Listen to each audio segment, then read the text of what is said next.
ሰው መልፋት መድከም የነበረበት ራሱን ለማዳን የአላህን ተባረከ ወተዓላ ውዴታ ለማግኘት ጀነትን ለመውረስ ነው መሆን ያለበት ይሄ ነው።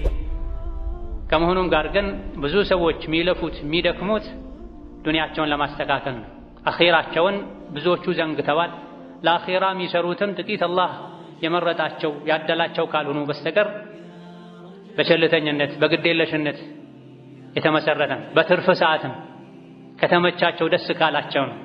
ይህ ሊሆን አይገባም ብሎ አላህ ተባረከ ወተዓላ በሽታውንም መድኃኒቱንም ነግሮናል። ሰው ልጆች ሆይ የእናንተ ፈተና ማለት ዱንያና ልጆች ናቸው። ኢነማ አምዋሉኩም ወአውላዱኩም ፊትና፣ ወንጀል እንድትሰሩ ከኸይር ወደ ኋላ እንድትቀሩ የሚያደርጓችሁ ልጅና ሀብት ናቸው።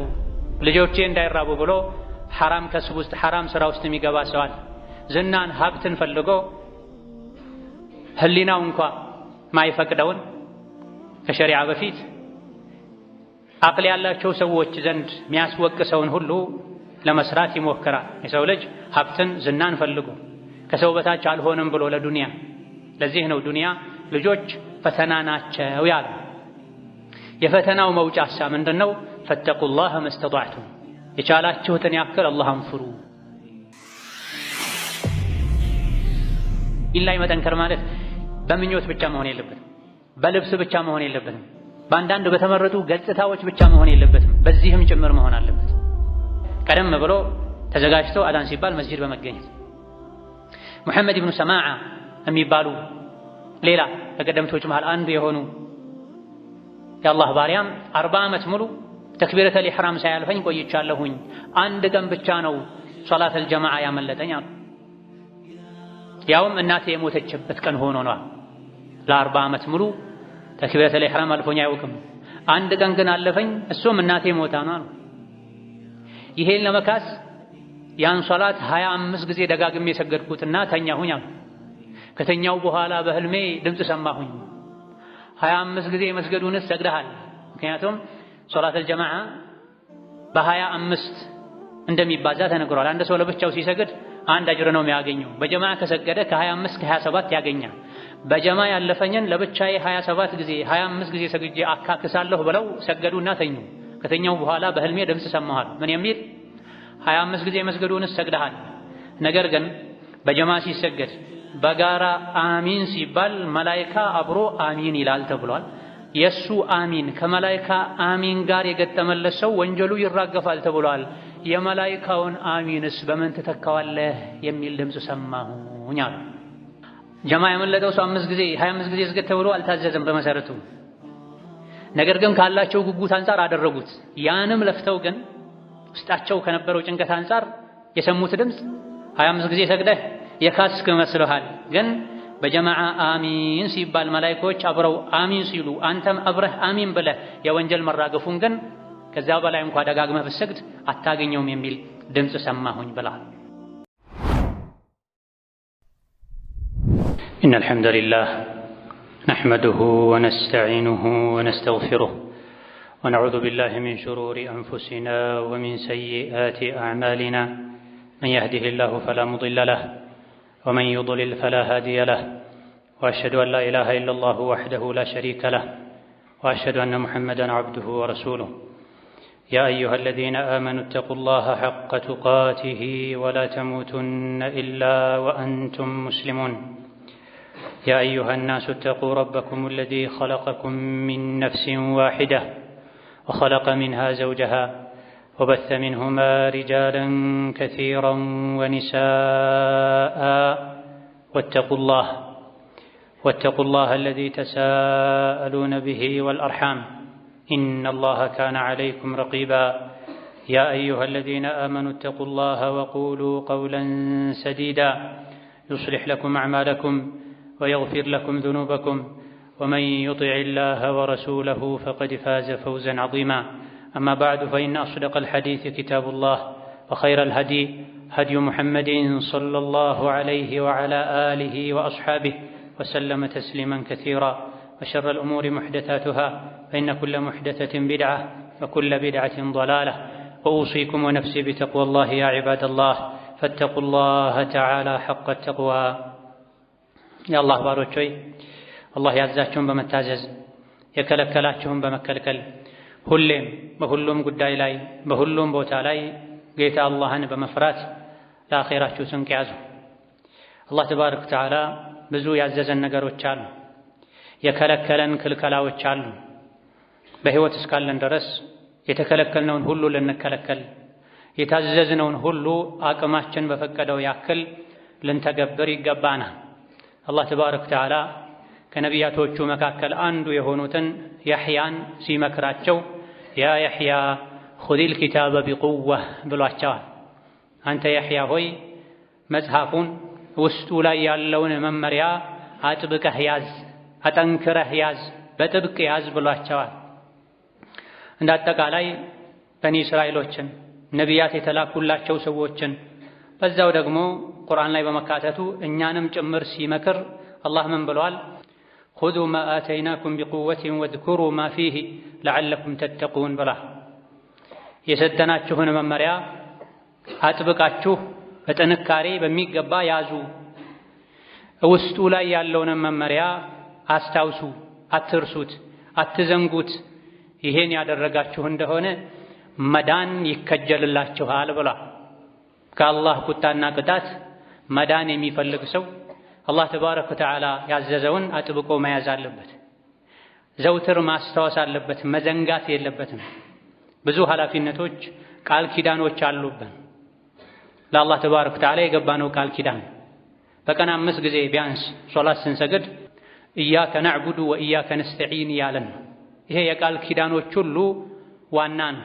አንተም ብቻ ነው የምገዛው፣ ከአንተ ብቻ ነው እገዛ የምፈልገው እያለን ነው። በእያንዳንዱ ጉዳይ ላይ አላህን ተባረከ ወተዓላ ልናስታውስ፣ የተከለከልነውን ሁሌ ልንከለከል፣ የታዘዝነውን እንደ አቅማችን ልንፈጽም ይገባናል። ከመሆኑም ጋር ብዙ የሰው ልጆች የታዘዙትን አያስታውሱም፣ አይተገብሩም፣ ቸልተኞች ናቸው።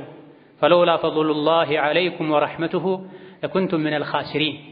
የአላህ ተባረከ ወተዓላ ይቅር ባይነት ባይኖር ኖሮ ስትቶብቱ ስትጸጸቱ እሺ ብሎ ባይቀበላችሁ ኖሮ ከከሳሪዎች ትሆኑ ነበር ብላ እንደው መስገድ፣ መጾም፣ ሰደቃ መስጠት ብቻ ሳይሆን የምንሰራቸው መልካም ስራዎችን ሁሉ አጥብቀን ልንይዝ፣ ምንሰራውን ኸይር ስራ ሁሉ በብርታት በንቃት በፍላጎት ላይ ተመስርተን ልንሰራ፣ ከመዘናጋት ቸላ ከማለት ግዴለሽ ከመሆን ልንጠነቀቅ ይገባናል። ያዝ ለቀቅ ከማድረግም ልንታቀብ ይገባናል። የሰው ልጅ ሚድነው አላህ ተባረከ ወተዓላ ያዘዘውን በቋሚነት ሲታዘዝ፣ የከለከለውን በቋሚነት ሲከለከል። የሰው ሞኝ ማለት ስጋዊ አካሉን እየጠበቀ ነፍሱን ቸላ የሚል ሰው፣ ዱንያውን እየገነባ አኺራውን የሚያፈርስ ሰው። የአላህን ተባረከ ወተዓላ መመሪያ መዘንጋት፣ ቸላ ማለት፣ አላህን ማመፅ ዱንያ አኺራን የሚያበላሽ ከከሳሪዎች የሚያደርግ ተግባር ነው። ዱንያ ላይ ስኬትን እንደምንፈልገው ሁሉ ሰላምን፣ ምቾትን ለማግኘት እንደምንጥረው ሁሉ ከዛ በላይ በብዙ እጥፍ የአላህን ተባረከ ወተዓላ ውዴታ የአላህን ረሕመት ለማግኘት ልንጥር፣ አላህን ተባረከ ወተዓላ መታዘዝ ላይ ህጉን ማክበር ላይ ቋሚ ልንሆን ጽኑ ልንሆን ይገባን። ሰው መልፋት መድከም የነበረበት ራሱን ለማዳን የአላህን ተባረከ ወተዓላ ውዴታ ለማግኘት ነው፣ ጀነትን ለመውረስ ነው መሆን ያለበት ይሄ ነው። ከመሆኑም ጋር ግን ብዙ ሰዎች የሚለፉት የሚደክሙት ዱንያቸውን ለማስተካከል ነው። አኺራቸውን ብዙዎቹ ዘንግተዋል። ለአኺራ የሚሰሩትም ጥቂት አላህ የመረጣቸው ያደላቸው ካልሆኑ በስተቀር በቸልተኝነት በግዴለሽነት የተመሰረተ በትርፍ ሰዓትም ከተመቻቸው ደስ ካላቸው ነው። ይህ ሊሆን አይገባም ብሎ አላህ ተባረከ ወተዓላ በሽታውንም መድኃኒቱንም ነግሮናል። ከትልቁ ዓላማችን ከአኺራ የአላህን ውዴታ ከማግኘት የሚያዘናጋንን እንቅፋትም ነግሮናል፣ መፍትሄውንም ነግሮናል። ኢነማ አምዋሉኩም ወአውላዱኩም ፊትና ወላሁ ዒንደሁ አጅሩን ዐዚም ፈተቁላህ መስተጣዕቱም ወስመዑ ወአጢዑ ወአንፊቁ ኸይረን ሊአንፉሲኩም ወመን ዩቀ ሹሐ ነፍሲሂ ፈኡላኢከ ሁሙል ሙፍሊሑን ብለናል። የሰው ልጆች ሆይ የእናንተ ፈተና ማለት ዱንያና ልጆች ናቸው። ኢነማ አምዋሉኩም ወአውላዱኩም ፊትና ወንጀል እንድትሰሩ ከኸይር ወደ ኋላ እንድትቀሩ የሚያደርጓችሁ ልጅና ሀብት ናቸው። ልጆቼ እንዳይራቡ ብሎ ሐራም ከስብ ውስጥ ሐራም ስራ ውስጥ የሚገባ ሰው አለ። ዝናን ሀብትን ፈልጎ ህሊናው እንኳ ማይፈቅደውን ከሸሪዓ በፊት አቅል ያላቸው ሰዎች ዘንድ የሚያስወቅሰውን ሁሉ ለመስራት ይሞክራል። የሰው ልጅ ሀብትን ዝናን ፈልጎ ከሰው በታች አልሆንም ብሎ ለዱንያ። ለዚህ ነው ዱንያ ልጆች ፈተና ናቸው ያለው። የፈተናው መውጫሳ ምንድነው? ፈተቁላህ መስተጣዕቱም፣ የቻላችሁትን ያክል አላህን ፍሩ። አላህ ተባረከ ወተዓላ ያዘዘን ነገሮች ሁሉ የሚቻሉ ናቸው። ተው የተባልነውን ሁሉ ልንተው፣ አድርጉ የተባልነውን ሁሉ ልናደርግ ይገባናል። ወስመዑ ወአጢዑ፣ አላህና መልእክተኛውን በመልካም የሚያዟችሁ ዑለሞችን መሪዎችን ስሙ፣ ታዘዙ። ይሄም አንዱ የሰው ልጆች የሚድኑበት መንገድ ነው። አላህን መፍራት፣ አላህና መልእክተኛውን በመልካም የሚያዘንን ሁሉ ሰምቶ መታዘዝ። ወአንፊቁ ኸይረን ሊአንፉሲኩም፣ ከሰጠናችሁ ሀብት ኸይርን መልካምን ነገር ለግሱ፣ ስጡ ለነፍሳችሁ ስትሉ ይላል። ብዙ ሰዎች ሲሰጡ ለሰጡት አካል ብቻ ያዘኑ የጠቀሙ ሊመስላቸው ይችላል። ነገር ግን ምንሰራው ኸይር ስራ ሁሉ ከማንም በፊት የሚጠቅመን ለኛ ለራሳችን። ወአንፊቁ ኸይረን ሊአንፉሲኩም፣ ወጪ አድርጉ መልካምን ነገር፣ ገንዘብን፣ እውቀትን፣ ምክርን ለግሱ ለሰዎች። ይህ ለራሳችሁ ኸይር ነው፣ ለራሳችሁ ጠቃሚ ነው። ከሰጠናችሁ ኸይር ለራሳችሁ ስጡ ብሎ ነው። መብላት መጠጣቱ እዚህ ለዱንያ ነው የሚጠቅመው። ለአኼራ የሚጠቅመው ከገንዘብም ከጉልበትም ከጊዜም ከእውቀትም በሙሉ ፍላጎት ላይ ተመስርተን ለነገ ይጠቅመኛል ብለን ያደረግነው። ሰዎች ኸይር እንዳይሰሩ የሚከለክላቸው ሹህ ነው፣ ስግብግብነትም ስስታምነትም። ብዙ ሰዎችን ወንጀል ላይ እንዲወድቁ የሚያደርጋቸውም ስግብግብነትም፣ ኸይር ላይ ወጪ እንዳያደርጉ የሚከለክላቸውም ስግብግብነትም ስስታምነትም። ለዚህ አላህ ምን አለ? ወመን ዩቀ ሹሐ ነፍሲሂ ፈኡላኢከ ሁሙል ሙፍሊሑን። የነፍሱን ስስት አላህ የጠበቀው ሰው የዳነ እሱ ነው፣ ስኬታማ ሰው ማለት እሱ ነው ይላል። በሶላት ሰዓት ሰዎች ወደ መስጂድ መምጣት ትተው ንግድ ላይ የዱንያ ሩጫ ላይ እንዲሆኑ የሚያደርጋቸው የነፍስ ስስታምነትን ስግብግብነትን፣ የተከለከለ የሥራ አይነት ውስጥ እንዲገቡ የገቢ ምንጫቸውን እንዳያጠሩ በትንሹ በሐላል እንዳይብቃቁ የሚያደርጋቸውም ስግብግብነትን። ታዲያ የነፍሱን ስስታምነት ስግብግብነት አላህ የጠበቀው ሰው የዳነ እድለኛ የሆነ እሱ ነው ብላ። ከልክ በላይ ለዱንያ ማጓጓት፣ ለዝና ለስልጣን ማጓጓት ዱንያ ኸይራን ያበላሻል፣ ከኸይር ወደ ኋላ እንዲቀሩ ያደርጋል። አላህ ተባረከ ወተዓላ መድኃኒታችንን ነግሮናልና ከችግሮች ሁሉ ሸሽተን ድነን መኖር የምንችለው አላህ ተባረከ ወተዓላ የመከረንን ምክር፣ መልእክተኛው ዓለይሂ ሰላቱ ወሰላም የመከሩንን ምክር ስንሰማና ስንተገበር። አላህን ፍሩ፣ ሶላታችሁን ስገዱ፣ ከሰጠናችሁ ስጡ፣ የሰው ሐቅ ጠብቁ፣ የአላህን ሐቅ ጠብቁ ወዘተ። ይሄን ካደረጋችሁ ትድናላችሁ ተብለናል። መልፋት መጣር ያለብን የሚያድነንን ነገር በማድረግ ላይ። ብዙ ሰዎች ግን ይሄን ገልብጠውት ዱንያ ኸይራቸው የሚያበላሽ ነገር ላይ ሙሉ በሙሉ ትኩረት ሰጥተው ይሰራሉ።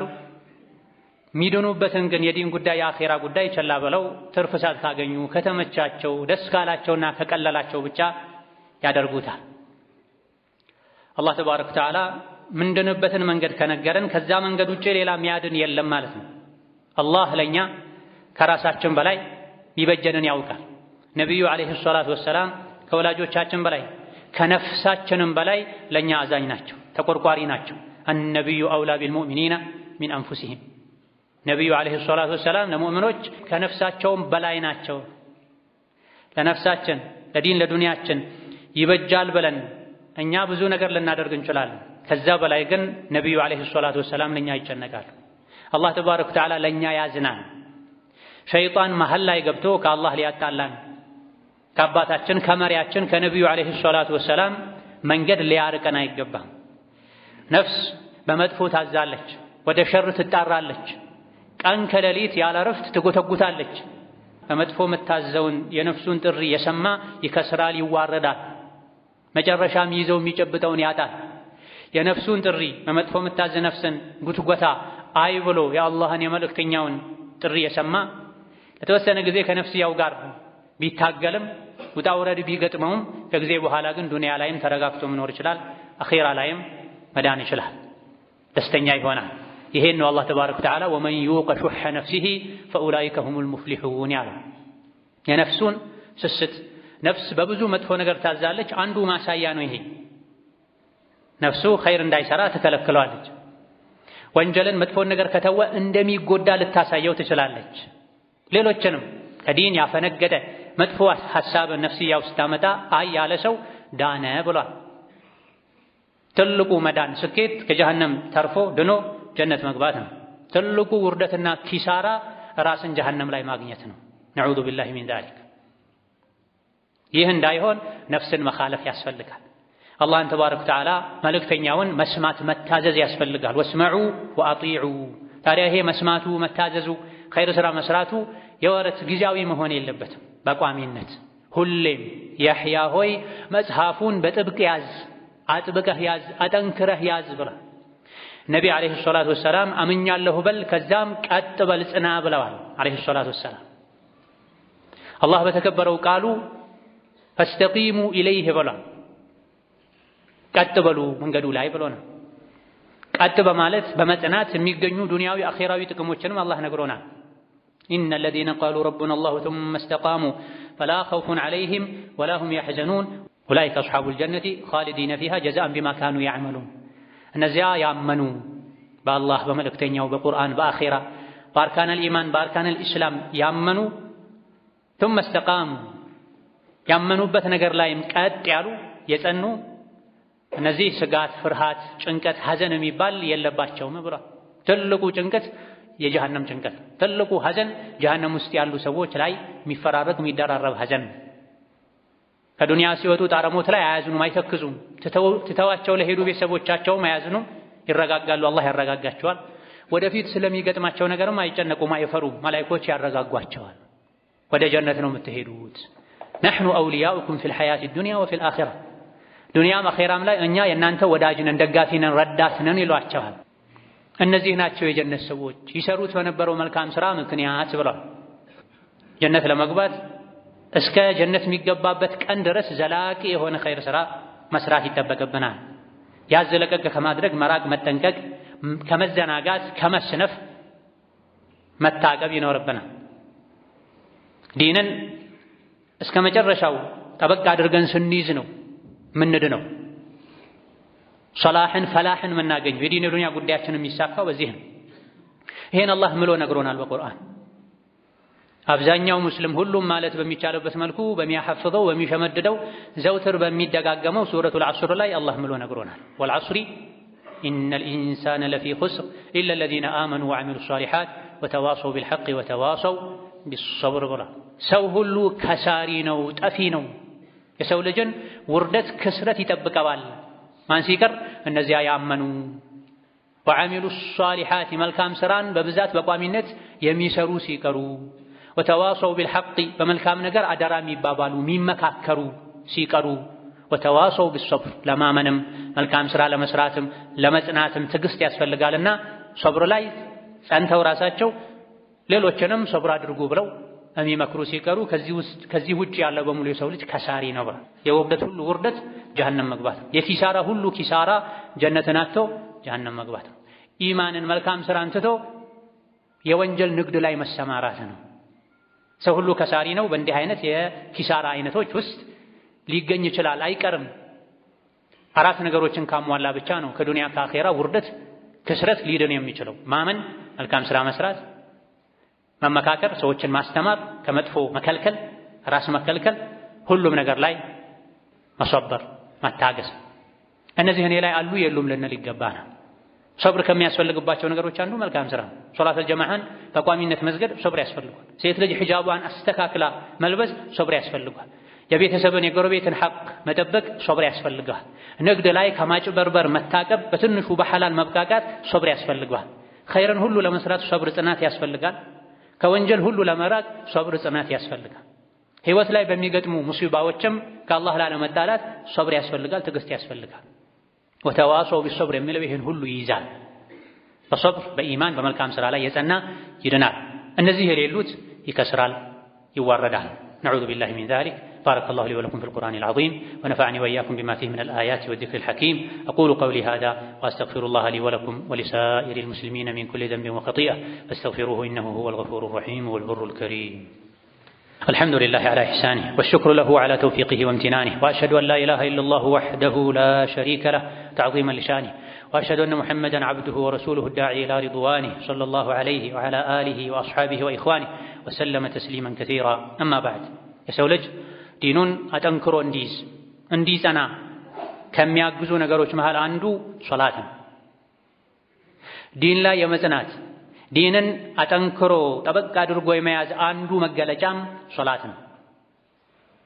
يسولج صلاة لايك تزنقا ሌሎች ነገሮች ላይም ስንፍና እንዳለበት ማሳያ ነው። ሶላቱ ላይ ከጎበዘ ከተነከረ ሌሎች ነገሮች ላይም የመጠንከሩ ምልክት ነው፣ አጋዥ ነገር። ይሄ እንደጋ ቀደምቶች ተረተው እጅግ በጣም የሚደንቅ ምሳሌን አርአያን አስቀምጠውልን አልፈዋል። ሰዒድ ኢብኑ አልሙሰይብ የሚባሉ በዕልም በዒባዳ በዲን ጥንካሬ የታቢዒዎች አውራ የሚባሉት ሰዒድ ኢብኑ አልሙሰይብ ሰዎች ሶላት ሰግደው ሲወጡ በህይወቴ ለ40 ዓመት ሙሉ አንድ ቀን ገጥሞኝ አያውቅም ብላ። ሰዎች ሶላት ሰግደው ሲወጡ ተገጣጥመን አናውቅም ብላ። ምን ማለት ነው?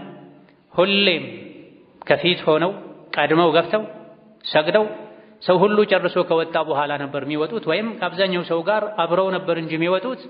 መስጂድ ስደርስ ሰው ሰግዶ ሲመለስ እኔ ስገባ አንድም ቀን ገጥሞኝ አያውቅም 40 ዓመት ሙሉ ስኖር ብላ። ይህ አንድ ራስን መመዘኛ ነው፣ ራስን መመልከቻ መስታወት ነው። ስንቴ ነው ሶላተል ጀማዓ አልፎን ሶላተል ጀማዓ የምንፈልገው ለብቻችን የምንሰግደው? አሁንስ መስጂድ ብሄድም አልደርስም ተብሎ ቤት የሚሰገደው፣ ሱቅ የሚሰገደው፣ ቢሮ የሚሰገደው ስንቴ ነው? እኚህ ኢማም 40 ዓመት ሙሉ አንዴ እንኳ እኔ መስጂድ ስመጣ ሰው ሰግዶ ሲወጣ ተገጣጥመን አናውቅም ብላ። ወከዛሊክ በሌላ ንግግራቸው ምንጊዜም የሶላት ወቅት ሲደርስ ከመድረሱ በፊት ራሴን አዘጋጅቼ እንጂ የሶላት ወቅት አይገባም። እንደዚሁ ደግሞ አላህ ዋጅብ ያደረገው የፈርድ ዒባዳ ወቅት ሲመጣ ሁሌ በጉጉት ሆኜ ነው የምጠብቀው። ለ50 ዓመት ሙሉ ተክቢረተል ኢሕራም አምልጦኝ አያውቅም። ለ50 ዓመት ሙሉ የሰው ጀርባ የሰው ማጅራት አይቼ አላውቅም ብላ። ምን ማለት ነው? 50 ዓመት ሙሉ አወል ሶፍ ነበር የሚሰግዱት ማለት ነው። የሰው ጀርባ አላየሁም ማለት ከኢማም ውጪ ከፊቴ ሆኖ የሚሰግድ ማንም የለም ማለታቸው። 50 ዓመት ሙሉ ተክቢረተል ኢሕራም አምልጦኝ አልፎኝ አያውቅም ብላ። ይሄም ራሳችንን ልንገመገምበት የዲን ጽናቴ እስከምን ድረስ ነው? ሶላት ላይ ከተዘናጋሁኝ የጀነት ቁልፍ የሆነው የሰው ልጆች ከአላህ ጋር የሚገናኙበት የተግባር ዒባዳዎች ሁሉ ዋና የሆነው አላህ ተባረከ ወተዓላ ነቢይን ወደ ሰማይ ጠርቶ ቀጥታ ኃላፊነቱን የሰጠበትን ዒባዳ በቸልተኝነት ካሳለፍኩ ዲኔ ላይ ምንድነው የቀረው ልንል ይገባናል።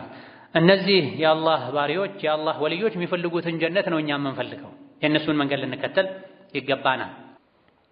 ረቢዓ ኢብኑ ዘይድ የሚባሉ ሌላኛው ከደጋ ቀደምቶች ማለት አንዱ የሆኑት ኢማምም 40 ዓመት ገደማ ይሆነኛል ዙህር አዳን ሲባል እኔ ያለሁት መስጂድ ውስጥ ነው ታምሜ ወይም መንገደኛ ሆኜ ካልሆነ በስተቀር ብላ። 40 ዓመት ሙሉ ዙህር ሰላት አዳን ሲል እኔ መስጂድ ነኝ። ትልቁ የሩጫ የትንቅንቅ ሰዓት ነው ዙህር። ዋናው የሥራ የጉልበት ሰዓት ነው። ከመሆኑም ጋር ዙህር አዳን ሲል 40 ዓመት ሙሉ መስጂድ ሆኜ እንጂ ውጭ ሆኜ አዳን ብሎ አያውቅም ብላ። ከየሕያ ኢብን መዒን ረሕመቱላሂ ዐለይህ እንደተነገረው ሰዒድ ኢብኑ የሕያ አልቀጣን የሚባሉ የሐዲስ ኢማም ነበሩ። 20 ዓመት ሙሉ የሕያ ኢብን ሰዒድ በየሌሊቱ በየቀኑ ቁርአን ያኸትም ነበረ። 40 ዓመት ሙሉ እኩለ ቀን ሲሆን መስጂድ ሆኖ ነበር የሚገኘው ብላ። እኩለ ቀን ማለት ዙህር ከመግባቱ 20-30 ደቂቃ ቀደም ብሎ ማለት ነው። 40 ዓመት ሙሉ አዳን ሳይል እኩለ ቀን ላይ ቀደም ብሎ መስጂድ ሆኖ ነበር ሶላትን የሚጠብቀው። በየሌሊቱም በየቀኑም ቁርአን ያኸትም ነበር ለ20 ዓመት ሙሉ ብላ። ሐዲስ ላይ ነብዩ አለይሂ ሰላቱ ወሰላም ከ3 ቀን ባነሰ ጊዜ ቁርአንን ማክተም ከልክለዋል። ነገር ግን የፊቅህ ሊቃውንት የዚህ ክልከላ ምክንያቱ ማስተዋልና ማስተንተን ለማይችል ሰው ነው። ከ3 ቀን ባነሰ ጊዜ እያስተዋለ እያስተነተነ መቅራት የሚችልበት አቅም፣ ብቃት፣ ግንዛቤ ያለው ሰው ከሆነ ከ3 ቀን ባነሰ ጊዜ ውስጥ ደጋግሞ ቢያኸትም ችግር የለውም የሚሉ የተወሰኑ ሊቃውንት ስላሉ የሕያ ኢብን ሰዒድም እንዲህ አይነት አቋም ኖሯቸው ሊሆን ይችላል እንጂ ሐዲስን የሚኻልፉ ሰው አይደለም። የንባብ ልምድ ኖሮት ቁርአንን በደንብ የተረዳ ሰው በ24 ሰዓት ውስጥ አንዴ ሊያኸትም ይችላል ብዙ ሳይቸገር። ለ20 ዓመት ያለማቋረጥ በየቀኑ ማክተም፣ ለ40 ዓመት ሙሉ እኩለ ቀን ላይ ቀደም ብሎ ለዙህር መስጂድ መገኘት ትልቅ ጽናት ነው። እንዲህ አይነቶችን አርአያችን ልናደርግ ይገባናል። ብዙ ሰዎች ኢቃም ሲል ነው ውዱእ ትዝ የሚላቸው፣ ተክቢረተል ኢሕራም ሲሰሙ ነው መስጂድ እንሂድ የሚሉት። ጉዞ ላይ ሆነው እንኳ ኢቃም እየሰሙ ቀጥሎ ያለው መስጂድ ላይ እንሰግዳለን፣ ቀጥሎ ያለው መስጂድ ላይ እንሰግዳለን እያሉ ቤት ገብተው የሚሰግዱ መስጂድ የሚዘጋበት ሁኔታ አለ። እነዚህ ግን የገባቸው ከሶላቱ ወቅት ግማሽ ሰዓት እንኳ ቀደም ብለው መስጂድ ሆነው ይጠባበቃል። አዳን ከሰማ በኋላ የሚሄድ ለአለቃው ታዛዥ ያልሆነ ባሪያ ነው። እኔ አዳን አልጠብቅም፣ አዳን ተብሎ እስክጠራማ ከጠበቅኩ ለጌታዬ ታዛዥ አይደለሁም ማለት ነው ብለው ከሶላት በፊት የሚዘጋጁም ነበሩ። ወከዛሊክ ይሄው ኢማም የሕያ ኢብን ሰዒድ በሕይወታቸው የሕያ ኢብን መዒን እንደሚናገሩት ጀማዓ አምልጧቸው ጀማ አልቆባቸው ሌላ ጀማዓ ሲጠብቁ ሲፈልጉ ታይተውም አይታወቅም ብለዋል። ከወኪዕ ታላቁ ኢማም እንደተነገረው አዕመሽ የሚባሉት ታላቁ ታቢዒ በሕይወታቸው ሲኖሩ 70 ዓመት አንድ ቀን ተክቢረተል ኢሕራም አልፏቸው አያውቅም። እኔ እሱ ጋር 60 ዓመት ተመላልሽ ያለሁኝ አብሬው ኖር ያለሁኝ አንድ ቀን እንኳ ተነስቶ ከኋላ አንድ ረካ ቀዷ ሲያወጣ አይቸው አላውቅም አሉ። አልኢማም አዕመሽ 70 ዓመት ተክቢረተል ኢሕራም አልፏቸው አያውቅም። የመጀመሪያው ተክቢራ ማለት ነው። ይህ ምንድነው የሚያሳየው? ለሶላት ቀደም ብሎ መዘጋጀትን፣ ለሶላት ትኩረት መስጠትን፣ በጊዜ መስጂድ ገብቶ መቀመጥን ነው የሚያሳይ። ተክቢረተል ኢሕራም አይደለም 2ኛ 3ኛ ተክቢር የሚያልፋቸው ረካ የሚያልፋቸው ሰዎች ብዙ ናቸው። አልኢማም አዕመሽ 60 ዓመት አብሬው ኖር ያለሁኝ አንድ ቀን ተነስቶ ቀዷ ሲያወጣ አይቼው አላውቅም። ብዙ ጊዜ ከሰጋጆች ከመስጂድ ሰጋጆች ከግማሹ በላይ ተነስቶ ቀዷ ሲያወጣ እናያለን። አረ እንደው በየሶላቱ ተነስተው ቀዷ ከማውጣት ማይቦዝኑ ሰዎችን እናያለን። ሁሌም ዞር ብለን ባየን ቁጥር ዙህርም ላይ ተነስቶ ከኋላ ሲሞላ፣ ዐስርም ላይ ተነስቶ ከኋላ ሲሞላ የምናየው ሰው አለ። ነቢይን መከተል አለይሂ ሰላቱ ወሰላም ዲን ላይ መጠንከር ማለት በምኞት ብቻ መሆን የለበትም፣ በልብስ ብቻ መሆን የለበትም፣ በአንዳንድ በተመረጡ ገጽታዎች ብቻ መሆን የለበትም፣ በዚህም ጭምር መሆን አለበት። ቀደም ብሎ ተዘጋጅቶ አዳን ሲባል መስጂድ በመገኘት ሙሐመድ ኢብኑ ሰማዓ የሚባሉ ሌላ ከቀደምቶች መሃል አንዱ የሆኑ የአላህ ባሪያም 40 ዓመት ሙሉ ተክቢረተል ኢሕራም ሳያልፈኝ ቆይቻለሁኝ፣ አንድ ቀን ብቻ ነው ሶላተል ጀማዓ ያመለጠኝ አሉ። ያውም እናቴ የሞተችበት ቀን ሆኖ ነው። ለ40 ዓመት ሙሉ ተክቢረተል ኢሕራም አልፎኝ አያውቅም፣ አንድ ቀን ግን አለፈኝ፣ እሱም እናቴ ሞታ ነው አሉ። ይሄን ለመካስ ያን ሶላት 25 ጊዜ ደጋግሜ የሰገድኩትና ተኛሁኝ አሉ። ከተኛው በኋላ በህልሜ ድምፅ ሰማሁኝ፣ 25 ጊዜ መስገዱንስ ሰግደሃል። ምክንያቱም ሶላተል ጀማዓ በ25 እንደሚባዛ ተነግሯል። አንድ ሰው ለብቻው ሲሰግድ አንድ አጅር ነው የሚያገኘው። በጀማዓ ከሰገደ ከ25 ከ27 ያገኛል። በጀማዓ ያለፈኝን ለብቻዬ 27 ጊዜ 25 ጊዜ ሰግጄ አካክሳለሁ ብለው ሰገዱና ተኙ። ከተኛው በኋላ በህልሜ ድምፅ ሰማሁ። ምን የሚል 25 ጊዜ መስገዱንስ ሰግደሃል፣ ነገር ግን በጀማዓ ሲሰገድ በጋራ አሚን ሲባል መላኢካ አብሮ አሚን ይላል ተብሏል። የሱ አሚን ከመላኢካ አሚን ጋር የገጠመለት ሰው ወንጀሉ ይራገፋል ተብሏል። የመላኢካውን አሚንስ በምን ትተካዋለህ የሚል ድምፅ ሰማሁኝ አሉ። ጀማ ያመለጠው ሰው 5 ጊዜ 25 ጊዜ ስገድ ተብሎ አልታዘዘም በመሰረቱ። ነገር ግን ካላቸው ጉጉት አንፃር አደረጉት። ያንም ለፍተው ግን ውስጣቸው ከነበረው ጭንቀት አንፃር የሰሙት ድምፅ 25 ጊዜ ሰግደህ የካስክ መስሎሃል፣ ግን በጀማዓ አሚን ሲባል መላኢኮች አብረው አሚን ሲሉ አንተም አብረህ አሚን ብለህ የወንጀል መራገፉን ግን ከዛ በላይ እንኳን ደጋግመህ ብትሰግድ አታገኘውም የሚል ድምፅ ሰማሁኝ ብለዋል። ለቀድ ካነ ፊ ቀሰሲሂም ዒብረቱን ሊኡሊል አልባብ። የደጋጎች ታሪክ ሲነገር ልብ ላለው ሰው ትልቅ ቁም ነገር አለው ውስጡ ላይ። እንዲሁ ዝም ብሎ ጊዜ ለማሳለፍ አይደለም ይሄ የሚነገረው። እኛ የት ነን ከነዚህ አንፃር? እነሱ የሚፈልጉትን ጀነት ነው የምንፈልገው። እነሱ በሚያምኑበት አላህ ነው የምናምነው። እነሱ የሚፈሩትን እሳት ነው የምንፈራው። ነገር ግን አይነት ተራ ሚነ ሱረያን የአፈርና የከዋክብት ያክል ተራርቀን ያለ ነው። ይሄን ሁሉ ከማድረጋቸውም ጋር ይፈሩ ነበር። በዚህ ልክ ሶላት ላይ ጠንካራ የነበሩ የህይወታቸው መጨረሻ አካባቢ ላይ ፈርተዋል፣ ተጨንቀዋል፣ ተረብሸዋል። ምን ሆነህ ነው? በዚህ ልክ የሚያስጨንቅ ወንጀል አለብህ እንዲህ አይነት ጥያቄ ሲቀርብላቸው ብናኝን አንስተው ወንጀልን እንኳን ይሄን ያክል አልፈራም፣ ነገር ግን የኻቲማ ነገር አስግቶኝ ነው ይሉ ነበር። ሶላት እየሰሙ ቡና ላይ፣ ሻይ ላይ፣ ወሬ ላይ፣ ጉዞ ላይ የሚቀጥሉ ሰዎች ኻቲማ ሊያሳስባቸው ይገባል። ሶላት እየተሰማ አዳን ኢቃም እየተባለ ስልክ ላይ ምናልባትም የወንጀል ቻት ላይ መጻጻፍ ላይ ሆነው የሚያሳልፉ ሰዎች የኻቲማ ጉዳይ ሊያሳስባቸው ይገባል። ይህ ጉዳይ ከገባቸው ውስጥ የሞት ህመም ላይ ሆነው አዳን እየሰማሁማ ቤት አልሰግድም ብለው ሰው ደግፎ መስጂድ ወስዷቸዋል። መስጂድ ገብተው የመጀመሪያውን ሩኩዕ ስጁድ እንዳደረጉ እዛው የሞቱ ተገኝተዋል። እግራቸው መሬት ላይ መስመር ያሰመረ መስጂድ ሄዱ ተገኝተዋል። በህይወት እያለሁማ ሐያ ዐለ ሶላህ እየሰማሁኝ ቤት አልቀመጥም ብለዋል። ዛሬ በረደኝ፣ ሞቀኝ፣ ራቀኝ፣ ከበደኝ፣ ደከመኝ እየተባለ መስጂዶች ባዶ ሆነዋል። እያየን ነው ሰሞኑን በሚያሳዝን መልኩ። እስከ 3ኛና 4ኛ ሶፍ ሆኖ ነው ኢቃም እየተባለ ያለው። ረመዳን ላይ ለማን ነበር የሚሰገደው? ረመዳን ላይ ለማን ነበር መስጂድ ረጅም ሰዓት የሚቆየው? ለአላህ ከነበረ አላህ ሁሌም አለ። መስጂዱ ሁሌም ክፍት ነው። መላኢኮች ሁሌም እንደመዘገቡ ነው። አጅር ሁሌም እንደተጻፈ ነው። ሞት ደግሞ ሁሌም አድፍጦ እንደጠበቀ ነው። አንድ ወር ብቻ ሳይሆን ሁሌም አላህን ልንፈራ ይገባል። ከነዚህ ልንማር ይገባል። ሶላታችንን በአግባቡ ጠብቀን ልንሰግድ ይገባል። ከአዳን በፊት ተዘጋጅተን ቢያንስ አዳን ሲል መስጂድ ልንገኝ፣ ቀብልያ ልንሰግድ፣ ባዳና ኢቃም መሃል ዱዓ ልናደርግ፣ ቁርአን ልንቀራ፣ ራሳችንን ልንፈትሽ፣ ነፍሳችንን ልናድስ ይገባናል። ይሄን ከማድረግ የሚከለክልን ምንም አይነት ምክንያት ልንደረድር አይገባም። ሶላትን ልናከብር ይገባናል። ሶላት ከሚከበርበት መንገድ አንዱ ቀድሞ ለሶላት መዘጋጀት። ቀብልያ ገብቶ በጊዜ ከፊት ሱናዎችን በመስገድ ልብን በመሰብሰብ ሶላትን ልናከብር ይገባል። ከሶላት በኋላ ቁጭ ብለን ዚክር ብለን ባዕድያ ሰግደን በመውጣት ሶላትን ልናከብር ይገባል። ይሄ ነው አንድም ለጽናት የሚያግዘው። ይሄ ነው አንድም የጽናት መገለጫ የሚባል። ሶላት ላይ የጸና ሰው ሌሎች ላይም ለመጽናት ሶላቱ ያግዘዋል። ሶላት ላይ የሚዘናጋ ሰው ከሆነ ወደ ኋላ የሚል ሰው ከሆነ ከሌሎችም ኸይሮች ወደ ኋላ የሚል ነው። ራሳችንን ልናታልል አይገባን። ሞት መጥቶ ሳያንቀን በፊት ልንነቃ ይገባናል። ኢብራሂም ነኸዒ የሚባሉ ሌላ ታላቅ ኢማም አሉ። የአብዱላህ ብን መስዑድ ተማሪ ናቸው። በስነ ምግባራቸው፣ በአደባቸው፣ በዒባዳቸው ኢብኑ መስዑድ ነቢዩን ይመስሉ ነበር አለይሂ ሰላቱ ወሰላም። ኢብራሂም ነኸዒ ደግሞ አብዱላህ ብን መስዑድን ይመስሉ ነበር። ይሄ ታላቅ ታቢዒ የሶሓባ ተማሪ ምን ብለዋል?